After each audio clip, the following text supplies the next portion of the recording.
10వ తరగతి రాసే ప్రతి ఒక్క బిడ్డకి, ప్రతి ఒక్క విద్యార్థులకి మొదటిగా నా యొక్క అభినందనలు, శుభాకాంక్షలు. అందరూ చక్కగా రాయండి. మొదటి ఎగ్జామ్ తెలుగు ఎగ్జామ్ చాలా ఈజీగా రాబోతుంది. అందరూ ఫస్ట్ ఎగ్జామ్ ది బెస్ట్ ఎగ్జామ్‌గా మంచిగా రాయండి. All the best. జయీ భవ, విజయీ భవ. మీరు 10వ తరగతి పరీక్ష రాసేటప్పుడు పాటించవలసిన నియమాలు లేదా సూత్రాలు ఏంటంటే, ఫస్టు వెళ్ళంగానే మీ నంబర్ వచ్చిందో లేదో, మీ క్వెషన్ పేపర్ వచ్చిందో లేదో, అంటే ఈరోజు తెలుగు ఎగ్జామ్ తెలుగు కాంపోజిట్టు, అలాగే మామూలు జనరల్ తెలుగు వస్తాయి.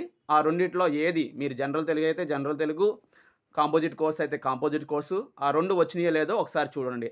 అలాగే వెంటనే మీ నంబరు అన్నీ సరి చేసుకున్న తర్వాత మీ బెంచి పక్కన లేకపోతే పక్కన పరిసర ప్రాంతాల్లో ఏమైనా చీటీలు ఉన్నాయేమో ఒకసారి అబ్జర్వ్ చేసి ఇన్విజిలేటర్‌కి తెలియజేయండి.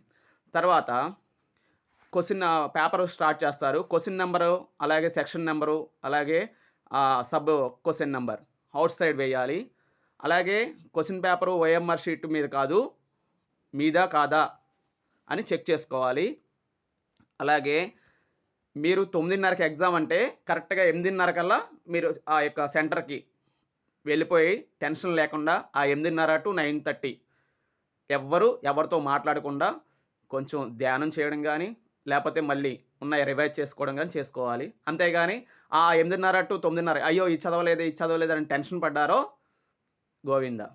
కాబట్టి జాగ్రత్తగా ఎటువంటి టెన్షన్ లేకుండా ఆ గంట సమయం చాలా పీస్ ఆఫ్ మైండ్‌గా ఉండండి. అలాగే